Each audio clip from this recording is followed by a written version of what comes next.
Student cell किसे कहेंगे?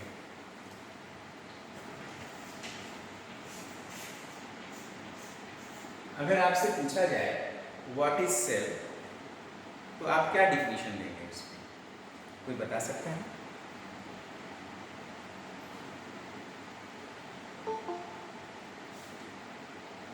Response ना आने का मतलब है कि शायद ना पता। मैं बता देता हूं। Cell, the aqueous compartment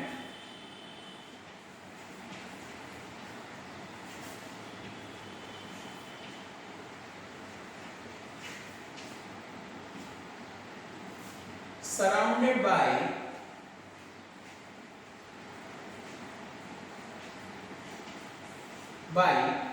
a membranous sheath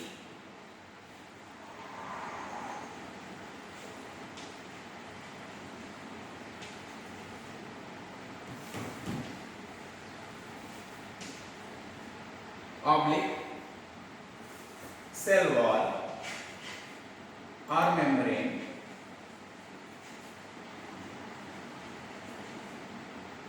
cell को हटा देते हैं, सिर्फ मेम्ब्रेन शब्द का इस्तेमाल करें।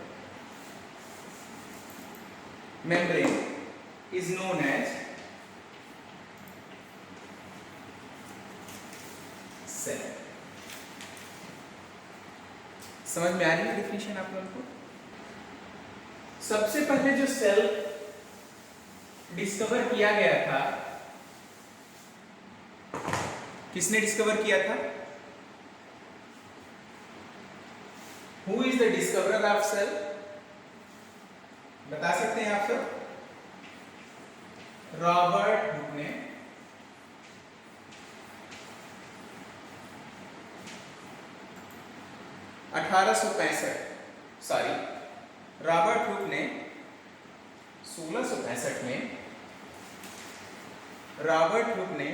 1665 ईस्वी में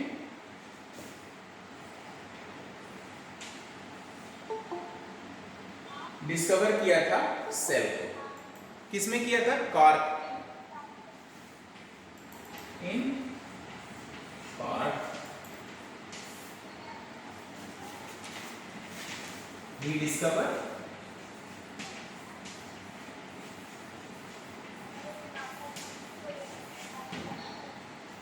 ध्यान दीजिए और stop your voice Gayatri.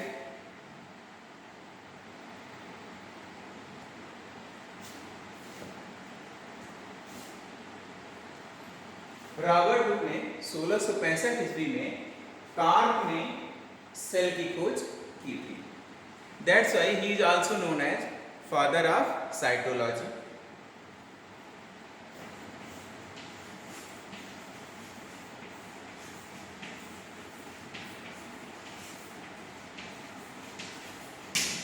Animal या प्लांट सेल के अध्ययन को विज्ञान की जिस शाखा में अध्ययन किया जाता है उसे हम साइटोलॉजी कहते हैं। और उस साइटोलॉजी के फादर कौन थे? Robert Hooke. ध्यान देने की बात यह भी है, 1665 वही वर्ष है, उस दौरान भारत में क्या हो रहा था? भारत में मुगल काल समाप्त हो रहा था, अंग्रेज आ चुके थे। ठीक है, गुजरात में अंग्रेज, सूरत में अंग्रेज आ चुके थे। यही अंग्रेज अपने देश में क्या कर रहे थे? अपने देश में डिस्कवरी कर रहे थे और हमारे देश में व्यापार करने के लिए आए थे।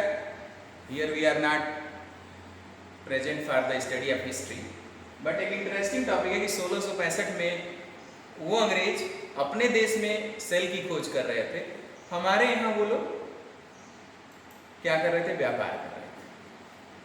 ठीक है, आगे अब आपसे कोई पूछे who is the father of cytology? Is Robert Hooke. दूसरा,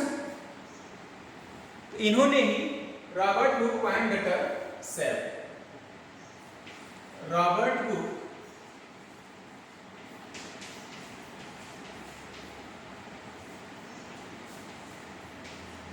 coined the term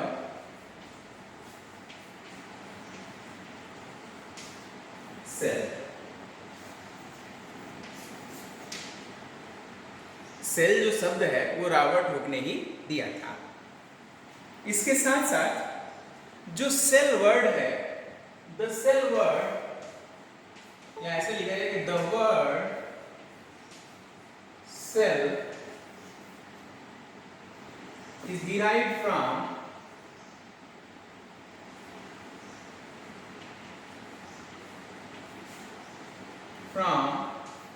the Latin terminology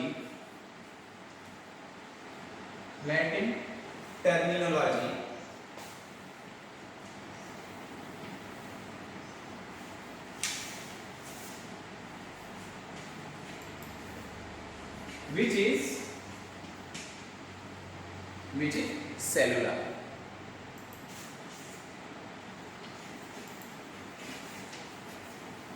Which is cellular. यानी जो सेल शब्द है वो लैटिन भाषा के सेलुलर वर्ड से लिया गया है। इसका क्या मतलब होता है? It means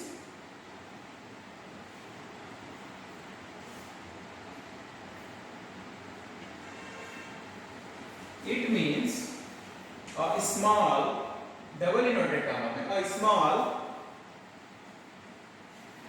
compartment.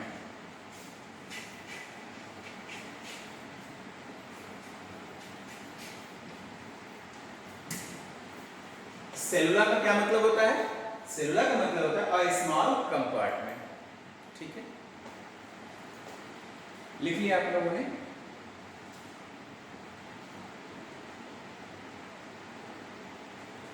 लेकिन रॉबर्ट हुक ने जो सेल खोजा था वो थी डेड सेल, क्योंकि कार्प ने खोजा था। रॉबर्ट हुक ने जो सेल खोजा था वो डेड सेल थी। द सेल डिस्कवर्ड बाय, मैं आर हुक लिख दे रहा हूं, it means Robert Hooke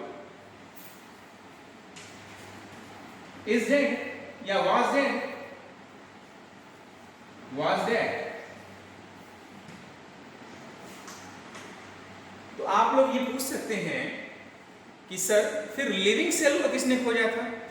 the living cell is discovered by Antonie von लीवेनहॉफ।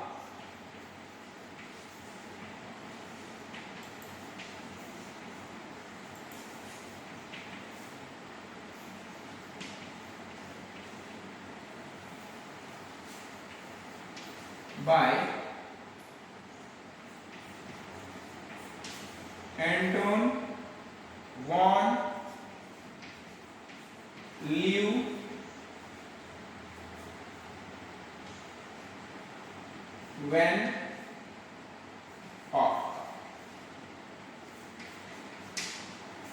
Antony von लीवेनहॉफ।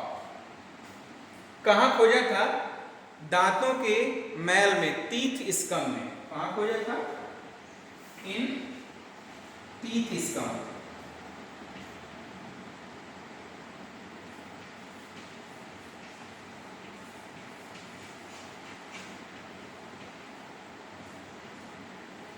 In teeth scum, ठीक है। और इसमें जो उन्होंने माइक्रोस्कोप, ध्यान देने की बात यह है, उन्होंने कई प्रकार के लेंसेज को जोड़ करके एक माइक्रोस्कोप बनाया। उस माइक्रोस्कोप से फिर दांत से मैल निकाले, और इतने क्यूरियस थे कि उन्होंने उस दांत से निकाली गई मैल को स्लाइड पर रखा और फिर उसके नीचे ऑब्जर्व किया और देखा कि कुछ सेल नुमा स्ट्रक्चर दिखाई दे रहे हैं, जिसका उन्होंने नाम दिया एनिमलक्यूल्स। एनिमलक्यूल्स।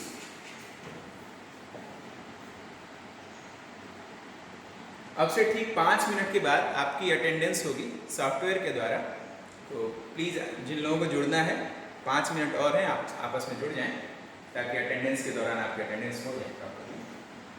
मैंने आपको बताया कि the living cell is discovered by Antonie von Leeuwenhoek, but the dead cell and first cell discovered by Robert hook.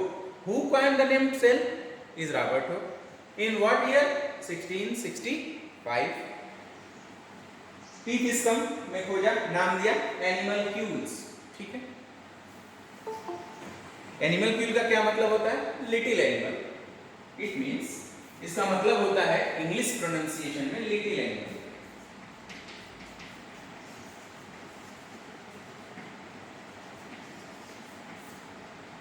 Linear. ठीक है, यहां तक सभी लोगों को समझ में आ गया। 2 ही 3 टॉपिक चला है इसमें कि रॉबर्ट हुक ने क्या किया, लेवेनहॉक ने क्या किया, समझ में आया। सत्यम कुर्मी,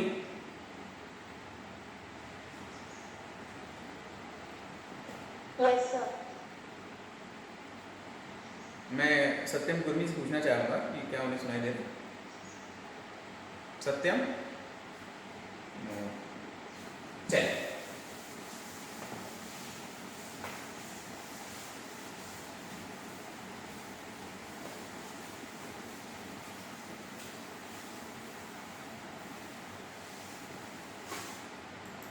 आगे देखते हैं।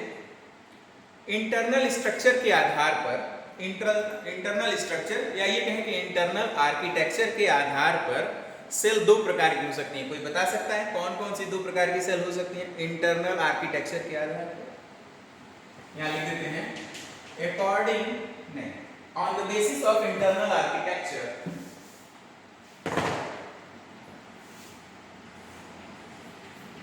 on the basis of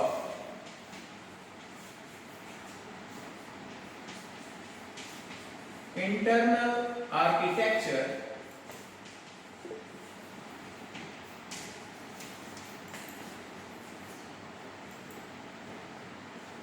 cell may be of 2 types, cell may be of 2 types.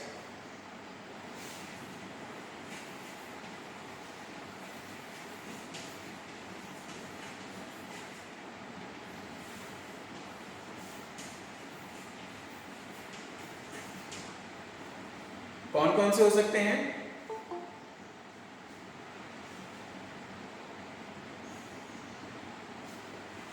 पहला है prokaryotic cell,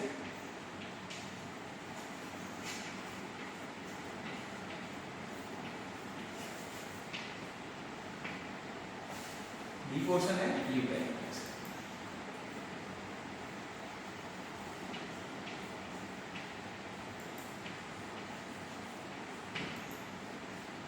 What is the definition of prokaryotic and eukaryotic cell? Yeah, we can say that what is the main difference between prokaryotic cell and eukaryotic cells? सबसे पहले आप ये देखिए, हमने कहा cell जो है एक एक्वस सेल क्या है? एक एक्वस कंपार्टमेंट है जो कि घिरा रहता है किससे? सेल मेम्ब्रेन से। ठीक है,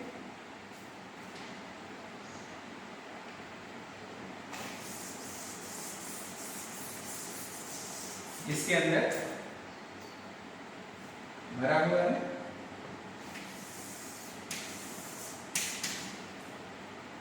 क्या ये सेल है? अभी नहीं, जब तक कि इसमें और भी चीजें न भर दी जाए तब तक। क्या गुब्बारे में पानी भर देंगे, वो भी एक्वस कंपार्टमेंट हो गया, क्या वो सेल है? नहीं। What is the essential things present must be present in the cell? क्या होनी चाहिए वो बताइए? Nucleus must be there. अगर न्यूक्लियस होगा उसके चारों तरफ क्या पाया जाएगा? न्यूक्लियस अपनी न्यूक्लियर मेम्ब्रेन से घिरा होगा।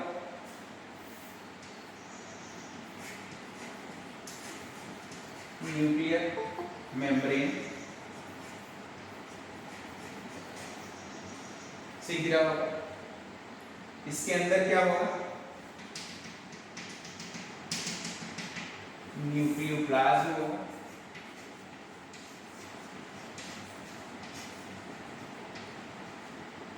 और बाकी ये जेनेटिक मटेरियल यानी न्यूक्लिक एसिड पाया जाएगा। ठीक है, बाहर की तरफ क्या पाया जाएगा? साइटोप्लाज्म।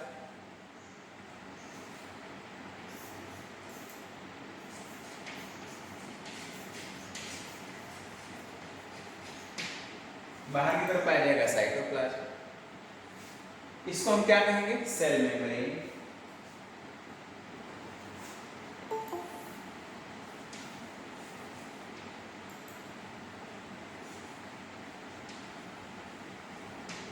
Cell membrane. मुझे लगता है कट रहा है क्या?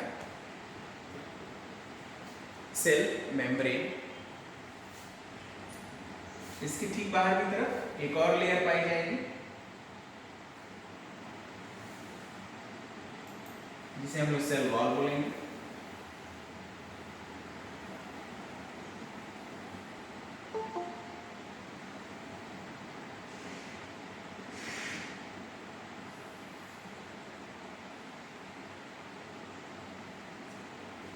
सेल मेम्ब्रेन, और ये क्या होगा? Cell wall.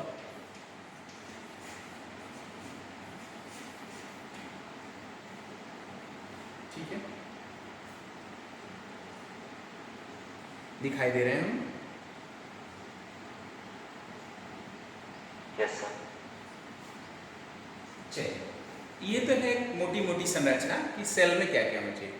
अब देखिए क्या फर्क होगा प्रोकैरियोट यूकैरियोट में। मैं ये मानते हुए चल रहा हूँ कि आप बीती कक्षाओं में या अपनी +2 की कक्षाओं में ये जानते होंगे कि मेम्ब्रेन बाउंड सेल ऑर्गेनेल्स क्या होते हैं। Mitochondria, endoplasmic reticulum, ribosome, these are all the क्या है? Membrane bound cell organelles. अगर कोई भी membrane bound cell organelle present है किसी सेल के अंदर तो वो सेल होगी यूकैरियोटिक सेल।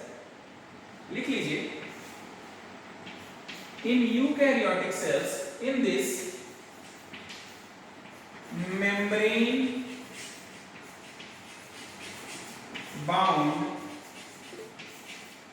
cell organelles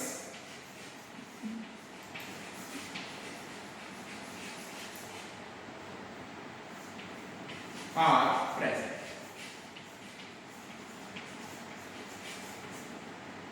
फिर प्रोकैरियोटिक में क्या हो जाएगा? In this membrane bound cell organelles are absent. ठीक है,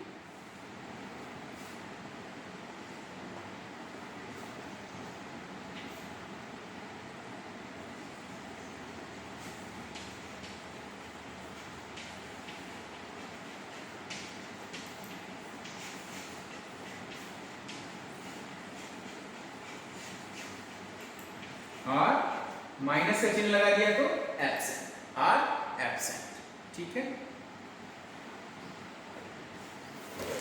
कभी कभी कॉम्पिटिटिव एग्जामिनेशंस में आप सबसे पूछा जाता है, या यूं कहें कि प्रैक्टिकल में अगर आपका वाइवा होगा तो आपसे पूछा जा सकता है कि what is the main difference between protoplasm, cytoplasm and cytosol. यहाँ तक आप लोग समझ गए। अगर आपसे पूछा जाए प्रोकैरियोटिक सेल और यूकैरियोटिक सेल में क्या अंतर है, you can easily explain this sir, when membrane bound cell organelles are present inside the cell then that cell is known as eukaryotic cell. आप जैसे ही बोलेंगे membrane bound cell organelles, examiner आपसे दूसरा प्रश्न पूछेंगे कि tell me some names of the membrane bound cell organelles. You can say that mitochondria, endoplasmic reticulum, ये सारी चीजें, Golgi body इसमें आ जाएगी। If membrane bound cell organelles are absent, then what type of cell? Prokaryotic cell. Okay? मैं आप लोगों की attendance लेने जा रहा हूँ बच्चों, तो जिन लोगों को आना था वो आ चुके हैं, उम्मीद करता हूँ आ गए हैं आप सभी। 1 मिनट और दे रहे हैं, 12:45 हो रहा है, 12:46 पे मैं अटेंडेंस ले लूँगा।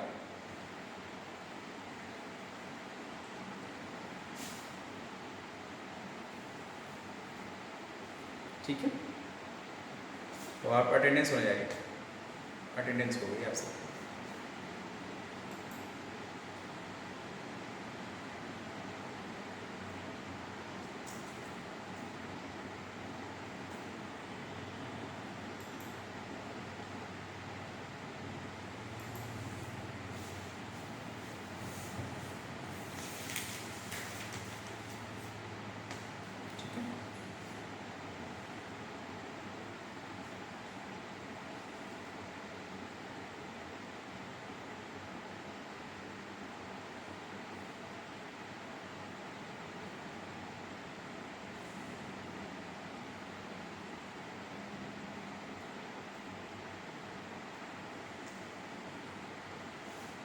अब जो बताने जा रहे थे, what is protoplasm, what is cytosol, and third is कोई बताएगा? प्रोटोप्लाज्म, साइटोप्लाज्म और साइटोसोल। क्या कहते हो बच्चों?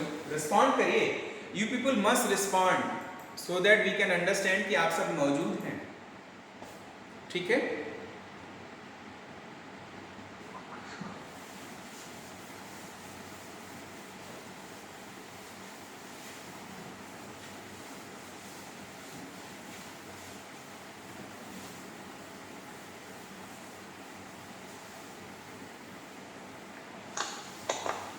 अगर आप लोग प्रॉपर रिस्पॉन्स नहीं देंगे तो फिर पढ़ाने में उतना आनंद नहीं आएगा, तो प्लीज़ रिस्पॉन्ड करें आप सब, ठीक है?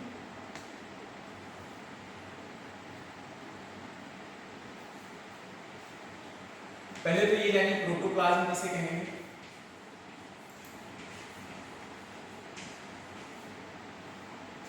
प्रोटोप्लाज्म कोई बता सकता है प्रोटोप्लाज्म किसे कहते हैं?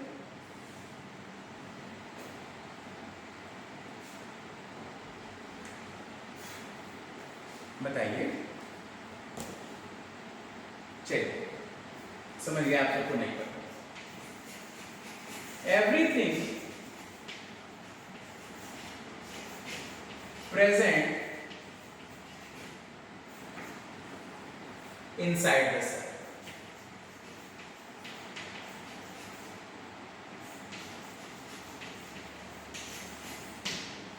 Is known as protoplasm. संपूर्ण चीज क्या क्या, संपूर्ण में क्या क्या आ जाएगा प्रोटोप्लाज्म में?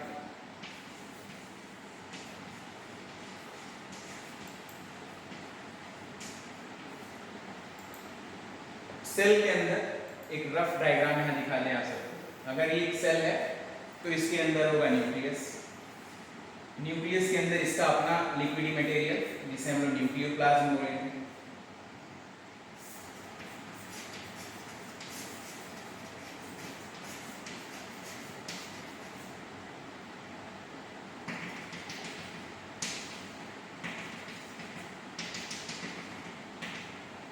और यहाँ पे साइटोप्लाज्म। सेल के अंदर पाया जाता है साइटोप्लाज्म और न्यूक्लियोप्लाज्म दोनों। अगर साइटोप्लाज्म और न्यूक्लियोप्लाज्म दोनों को कंबाइंडली हम बोलते हैं, कलेक्टिवली बोलते हैं, तो हम बोलेंगे प्रोटोप्लाज्म। Cytoplasm plus nucleoplasm.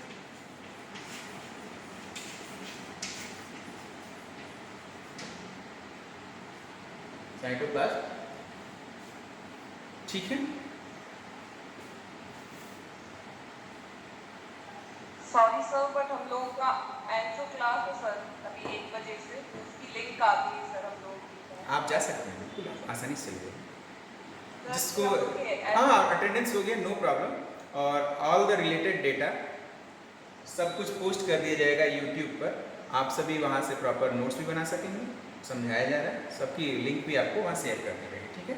जिन लोगों को पढ़ना हो वो रुक सकते हैं, जिनको जाना हो आसानी से जा सकते हैं। Thank you. आइए, प्रोटोप्लाज्म, न्यूक्लियोप्लाज्म और साइटोप्लाज्म को कलेक्टिवली हम क्या कहेंगे? प्रोटोप्लाज्म। अब देखते हैं साइटोप्लाज्म किसे कहेंगे?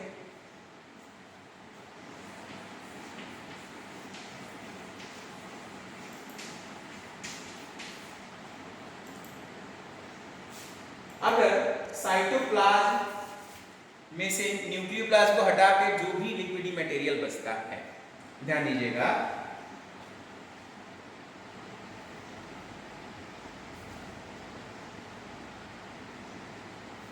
सुन रहे हैं आप सभी? साइटोप्लाज्म किसे कहेंगे?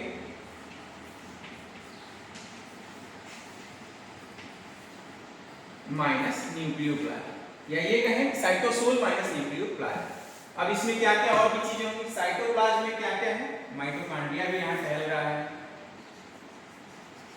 एंडोप्लाज्मिक रेटिकुलम भी है, एक रफ स्ट्रक्चर बनाने में,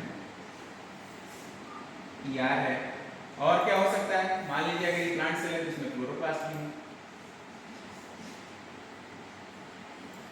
ऑर्गेनेल्स लिखिए, cytoplasm area of cytoplasm not held by cell organelles.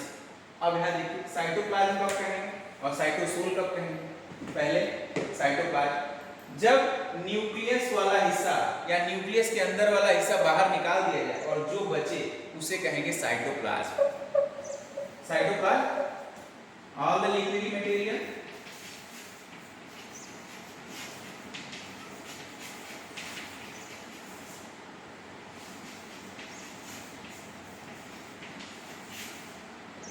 except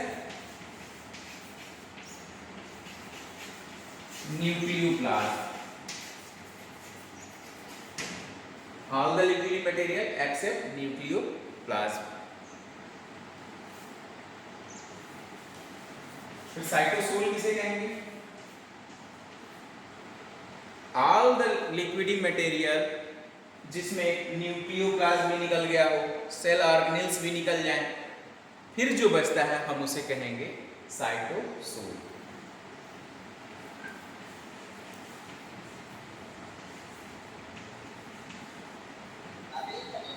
mummy के पास है।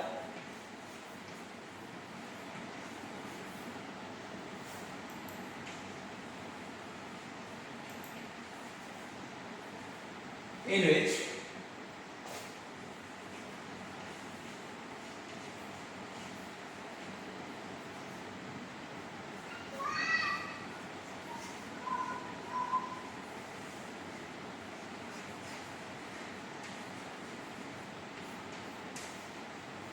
all the liquid material in which nucleoplasm and cell organelles are absent, तब क्या बोलेंगे उसे, cytosol.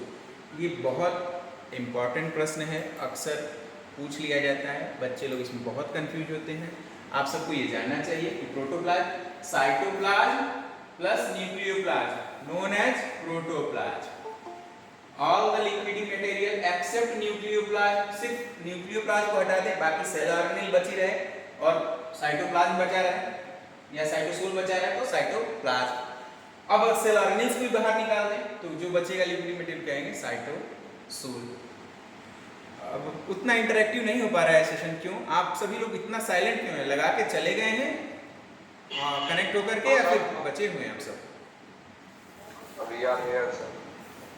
Then please respond friends, respond, please respond. Yes, sir. Sir sir मुझे ये पूछना था सर, ये डी सेक्शन की क्लास है या फिर सी सेक्शन की क्लास है? देखिए ऑनलाइन में कोई बंटवारा नहीं है, जिसको फुर्सत हो पढ़ सकता है, ठीक है?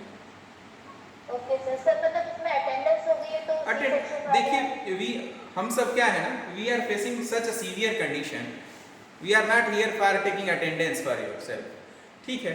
Okay. स्टूडेंट्स पढ़ लो, पढ़ना इस समय ज़्यादा जरूरी है। पूरी गवर्नमेंट ऑफ इंडिया और पूरी दुनिया लगी हुई है कि बच्चों आप सबकी पढ़ाई न रुके, अटेंडेंस होती रहेगी, आप सब यहाँ आकर के देते रहेंगे अटेंडेंस। पहला काम, मुख्य काम क्या है? पढ़ाई है, वो कर लेते हैं। Attendance is not a big problem, I think ऐसा ही होना चाहिए। अटेंडेंस इस समय कहाँ संभव हो पा रहा है, तो आप सभी लोग पढ़ लीजिए, फिर देखते हैं अटेंडेंस का क्या हो सकता है। आप सब यहाँ तो जुड़ ही रहे हैं, ठीक है? यूनिवर्सिटीज आपके अटेंडेंस के लिए नहीं खोली जाती, यूनिवर्सिटीज खोली जाती हैं आपको ज्ञान देने के लिए, ठीक ना?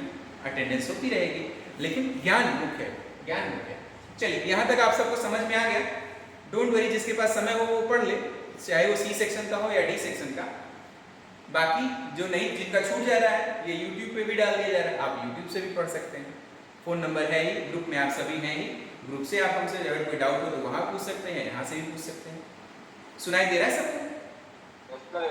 जी, तो बताइए जरा, फादर ऑफ बायोलॉजी कौन थे भाई? यहाँ तक समझ में आ गया? फादर ऑफ बायोलॉजी स्टूडेंट्स, आप 5th सेम के स्टूडेंट हैं भाई? हाँ हाँ बोलो बोलो, you are right. Who is saying? बोलो। अरस्तु। हाँ, अरिस्टोटल, अरस्तु। देखिए 1-2 दिन मैं आप लोगों को वहां तक पहुंचाऊंगा जहां से जीन एक्सप्रेशन शुरू होता है, ठीक है? अभी डायरेक्ट जीन एक्सप्रेशन पे लाते तो आपको डीएनए नहीं पता है, न्यूक्लिक एसिड नहीं पता है, फिर तमाम चीज़ें समस्याएं होती हैं। लेकिन जो बाकी टीचर्स आएंगे आप उनका अलग से ध्यान से पढ़िएगा। मुझे जीन एक्सप्रेशन तक ले जाने के लिए जो जो चीज़ें चाहिए रहेंगी, जैसे खाना बनाने के लिए इंग्रेडिएंट चाहिए रहता है जुटाना, मैं वो इंग्रेडिएंट आपसे जुटा रहा हूँ, ठीक है। वो डेटा दे रहा हूँ ताकि वो सारी चीज़ें कलेक्ट हो जाए आपके ब्रेन में।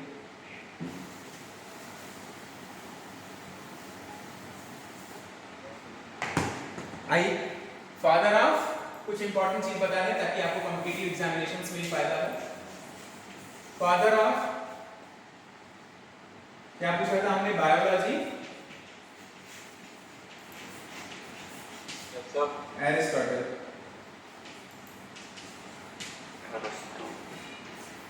जी, हिंदी में अरस्तु और इंग्लिश में एरिस्टोटल।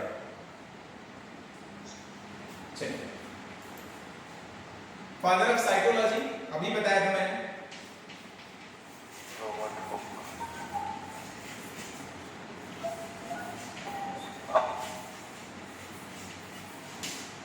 कौन बोला है? नाम बताइए अपना।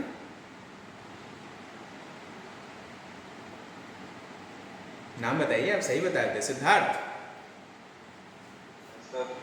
हाँ सिद्धार्थ बताओ। रॉबर्ट।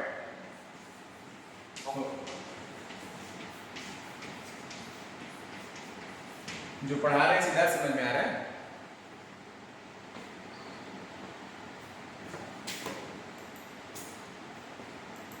चलिए, सेल पढ़ाएंगे तो उसमें ब्लड भी आएगा। तो ब्लड ग्रुप की डिस्कवरर कौन थे?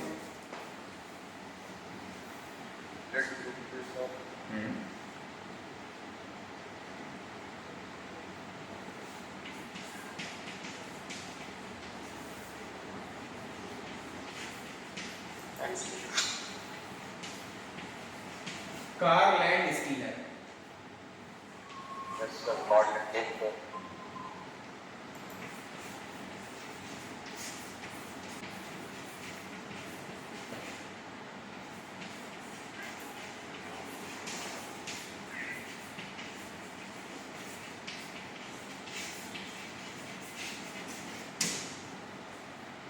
Who is the father of microbiology and microscopy? अभी बताया तो था, लग रहा है ध्यान से सुना नहीं आप लोगों ने। हो सके नाम लिखूं तो याद आए। Anton von Leeuwenhoek.